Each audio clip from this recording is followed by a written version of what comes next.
ભાજપના ઉમેદવાર રેખા ચૌધરી પાલનપુર આદર્શ હાઈસ્કૂલ મતદાન મથક પર 7:30 વાગે કરશે મતદાન। કોંગ્રેસના ઉમેદવાર જ્ઞાનીબેન ઠાકોર ભાભરના આબાસણા પ્રાથમિક શાળામાં મતદાન મથક પર કરશે 7 વાગે મતદાન।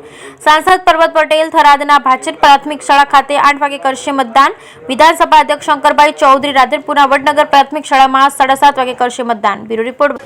દિવાલનું કામ હોય, પેવર બ્લોકનું કામ હોય, આ તમામ કામો નાના મોટા હતા એ જે તમે કીધા એ પ્રમાણે કર્યા છે।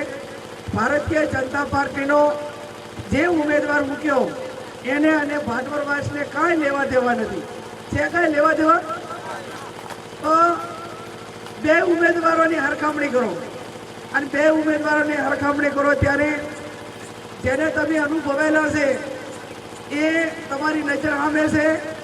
જેનો અનુભવ નથી, જેને ભાજપે ઓળખતું નથી, જેને ગામ લોકો ઓળખતા નથી, જેને કાંઈ ગામ હાથે કે મતદારો હાથે કાંઈ લેવા દેવા નથી એવા ઉમેદવારને જ્યારે ભાજપે ટિકિટ આપી હોય ત્યારે આપ સૌ 5મી તારીખે કોંગ્રેસના પંજાને વોટ આપી વિજય બનાવજો। કેપી સાહેબે કહ્યું એ પ્રમાણે કોંગ્રેસે એના ચૂંટણી ઢંઢેરામાં ગેસના બાટલાના સબસિડી આપીને